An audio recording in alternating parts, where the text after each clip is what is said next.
ये कली काल है भैया। यहाँ संत का मिलन और हरि की कथा बड़े ही भाग्यशालियों को प्राप्त होती है, बड़े ही भाग्य से मिलती है।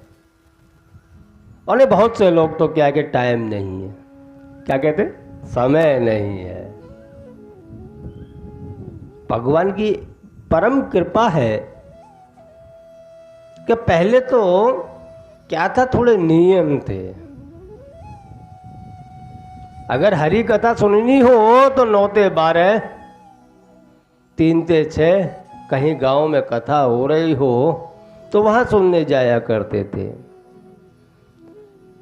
लेकिन समय बदला, नियम बदले। आजकल तो ऐसा भी है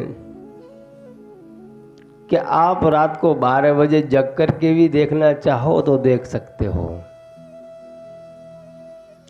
क्योंकि कलिकाल है, यंत्र चालित है, टेक्नोलॉजी का युग है।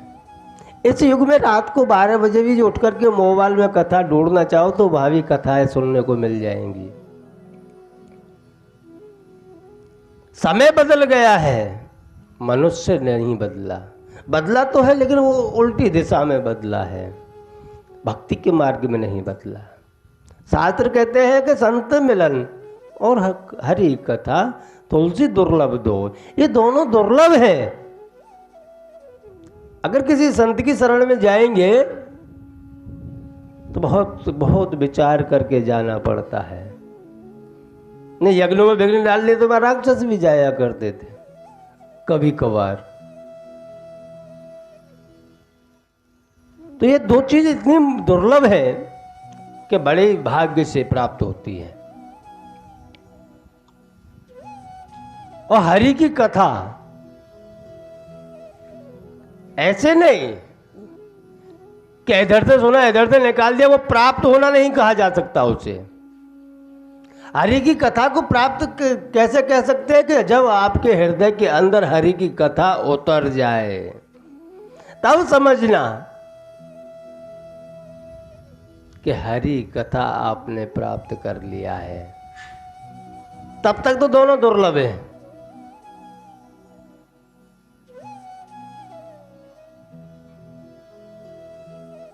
इन दोनों से प्राप्त करने के लिए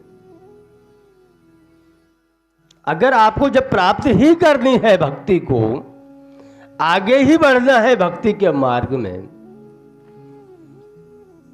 तो निष्कपट होकर के निष्काम भाव से भक्ति करनी चाहिए, ना कि कुछ प्राप्त करने के लिए। नहीं, बहुत से तो प्राप्त करते करते भी भक्ति को प्राप्त कर जाते हैं, क्योंकि विश्वासम फलदायकम, जहां विश्वास होगा वहीं फल प्राप्त होगा। आप लोग जिस चीज के ऊपर, जिसके ऊपर विश्वास करोगे वहां फल प्राप्त होता है। खाली सोच सकते हो आप कि आपका पुत्र अभी छोटा सा बच्चा है, लेकिन आपको उसके ऊपर विश्वास है कि ये बड़ा होकर के हमारी सेवा करेगा। अन्यथा उसने कोई आपको स्टाम्प पेपर पर लिख करके नहीं दिया है कि वास्तविक में यह बड़ा होने के बाद हमारी सेवा करेगा कि नहीं। उसको किस मार्ग पर लेकर के जाना, यह मां बाप का कर्तव्य होता है। फिर भी आपको विश्वास है, अंदर बैठा हुआ है, नहीं हमारा लड़का है, हमारी सेवा करेगा, बुढ़ापे में हमारी सेवा करेगा। उसने कुछ लिखा तो है नहीं आपको कि लिख करके दे दिया हो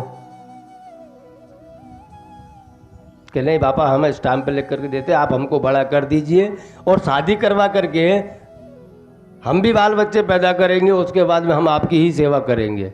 ऐसा तो कुछ लिख करके दिया नहीं है, बल्कि आपकी पूर्ण संपत्ति उसकी हो जाती है।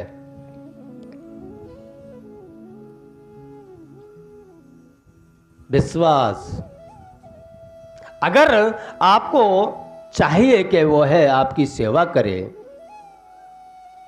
तो आपको सर्वप्रथम उसको ऐसे संस्कार देने पड़ते हैं बचपन से ही,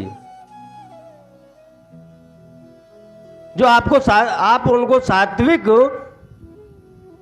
संस्कार दोगे तो बड़ा हो करके वह आपकी सेवा करेगा, ये पक्का है। वहां विश्वास आता है।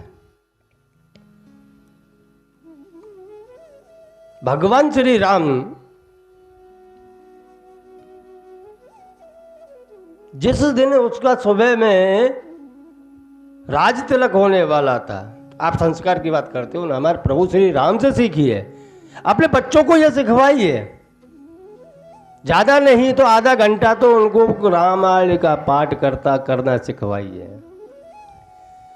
उसके अंदर से आपको सब कुछ प्राप्त हो जाएगा। माँ बाप की सेवा कैसे करनी चाहिए, भाई भाई के अंदर प्रेम कैसा होना चाहिए, पति पत्नी का कैसा प्रेम होना चाहिए, ये राम कथा बता देती है, क्योंकि मर्यादाओं की कथा है राम कथा।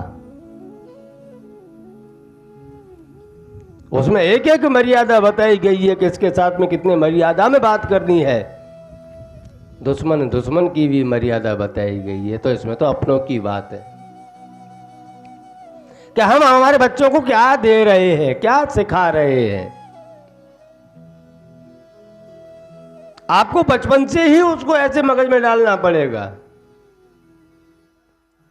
अच्छे संस्कार देने पड़ेंगे। खाली इतने से काम नहीं चल जाता कि आपने फोन पकड़ा दिया और वो फोन में कुछ भी करता रहे। सब टाइम के हिसाब से करवाना पड़ता है, तभी वह बड़ा बुढ़ापे में आकर के आपकी सेवा कर पाएगा। अन्यथा इसी भारतवर्ष के अंदर इतने वृद्ध आश्रम हो गए हैं, यह किस चीज का नतीजा है? यह नतीजा है किस चीज का कि इतने वृद्ध आश्रम खुल गए?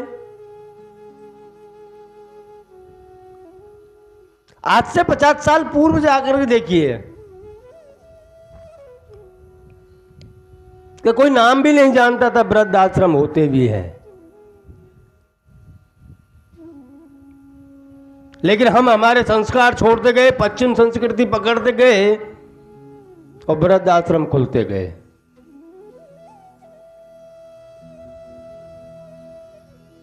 क्योंकि संस्कार नहीं है। एक भाई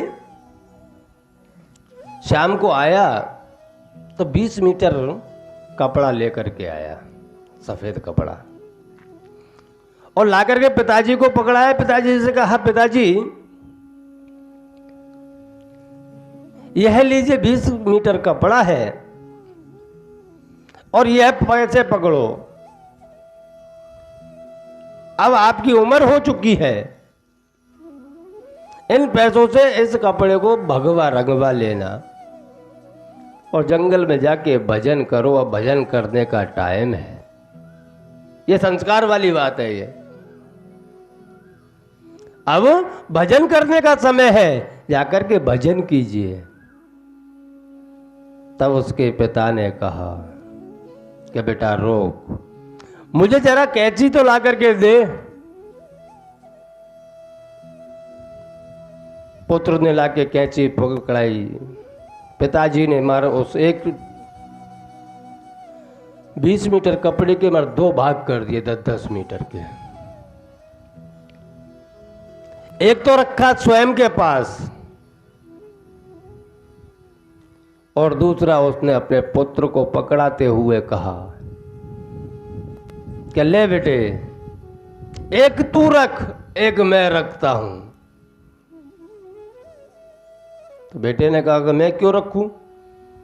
कि बेटा ऐसी बात नहीं है, मैंने तुझे इतना पढ़ाया, इतना लिखाया, थोड़े संस्कार भी दिए, वही संस्कार आज आड़े आए हैं। कम से कम तूने मुझे ला करके 20 मीटर कपड़ा लाके तो दिया। कल को ऐसा समय आएगा कि तेरा पुत्र तुझे 10 मीटर कपड़ा भी ला करके नहीं देगा। ऐसे ही घर से निकाल देगा। तो ऐसा ना हो कि कल को हमारे पुत्र हमें धक्का मार के निकाल दे। इससे अच्छा है कि पहले से पहले हम जाग जाएं, अपने बच्चों को अच्छे संस्कार दें। नहीं तो 20 मीटर में से कुछ प्राप्त होने वाला नहीं है। जब इतनी बड़ी संपत्ति छोड़ करके वो धक्का दे करके निकाल रहा है तो 20 मीटर कपड़ा किस काम का।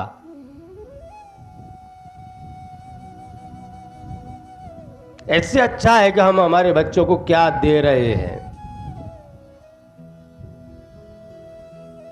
वह सर्वप्रथम हमें विचार करना पड़ेगा। अगर अच्छे संस्कार देंगे तो भविष्य में भी अच्छा ही प्राप्त